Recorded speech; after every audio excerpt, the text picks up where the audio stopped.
Le village de Namisha, dans le territoire de Fizi, est perché tout en haut d'une colline, une position en hauteur stratégique qui permet aux habitants d'observer l'avancée des combats. Rugezi, c'est là-bas, et à Point Zéro, là-bas, dans les montagnes, il y a les combats.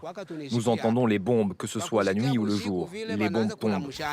Rugezi est Point Zéro, c'est dans ces zones que les combats sont les plus intenses. Depuis plusieurs semaines, des affrontements y opposent d'un côté les rebelles de la FCM 23 soutenus par le Rwanda et de l'autre l'armée congolaise appuyée par des milices locales.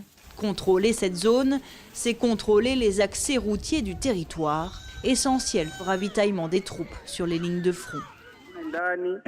Alors pour suivre les dernières nouvelles, les habitants inquiets écoutent la radio. Leur poste est allumé en permanence.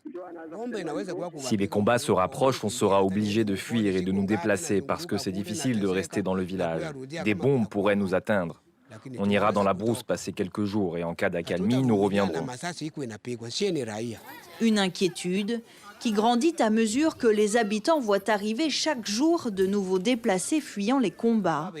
Selon le chef de Namisha, le village a accueilli près de 2000 déplacés, comme cette famille qui a trouvé refuge dans une petite maison en terre battue, construite à la hâte. Nous dormions la nuit quand des hommes armés sont arrivés et ont tiré partout. J'ai 7 enfants, mais pendant la fuite, j'ai perdu 2 de mes enfants. Ils ont disparu. Pour survivre ici, on travaille dans les champs des habitants et en échange, on nous donne un peu à manger, des haricots. Depuis janvier, dans le territoire de Fizi, plus de 300 000 civils ont fui les violences et les bombardements selon les humanitaires. Sur la route, nous croisons un jeune homme exténué par plusieurs jours de marche. Cela fait 5 jours que je marche. Je ne sais même pas où est ma famille. Je n'ai pas d'argent.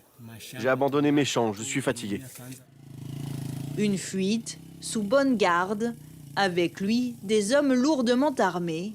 Les civils ont été encouragés par les autorités à prendre les armes pour combattre les rebelles de la FCM 23 et les troupes rwandaises déployées dans l'Est congolais. Résultat, les nombreuses milices locales présentes dans le territoire ont vu leur rang gonfler avec de nouvelles recrues. Celle-ci est appelée FABB, ses membres acceptent notre caméra. En rang, des fusils AK-47 à l'épaule, certains miliciens sont en tenue militaire, mais la plupart sont débraillés. Il ne faut pas se fier aux apparences. C'est l'un des groupes armés les plus puissants de la province, engagé dans les combats aux côtés de l'armée congolaise. Plus de 500 hommes sont sous le commandement de James C. J'ai déployé des sous-officiers de brigade sur des points stratégiques autour de Fizi pour surveiller les déplacements ennemis. Cette milice s'est créée il y a près de 30 ans pour soutenir la rébellion de l'époque, celle de Laurent-Désiré Kabila qui finira par prendre le pouvoir après avoir chassé Mobutu. Elle n'a jamais accepté de déposer les armes et avait fini par se retourner contre l'armée congolaise. Mais avec les offensives des rebelles de la FCM 23, elle a de nouveau changé de camp. Ces milliers de membres appuient aujourd'hui l'armée sur les lignes de front. À 15 ans, j'ai commencé à me battre quand des communautés sont venues ici prendre nos terres. Nous avions refusé et la guerre a commencé. Maintenant, il y a le M23 et le Rwanda. Nous avons l'appui du gouvernement pour combattre. Tant qu'ils ne se retirent pas, nous allons nous battre jusqu'au dernier souffle pour qu'ils partent du Congo.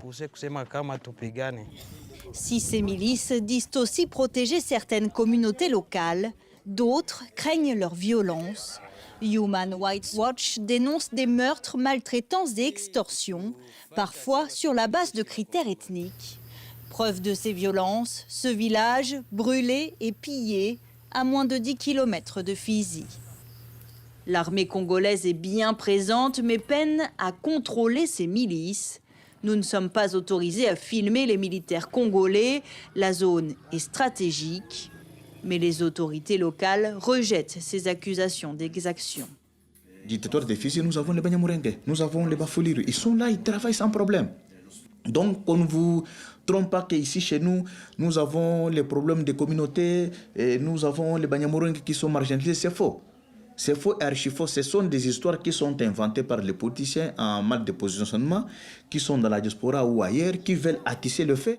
Si le discours officiel se veut rassurant, dans le territoire de Fizi, chacun sait la situation volatile, car la guerre dure ici depuis 30 ans.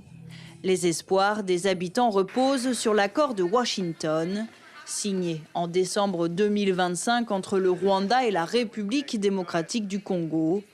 Il prévoit le retrait des troupes rwandaises de l'Est du Congo et l'arrêt de toute collaboration entre l'armée congolaise et des milices locales.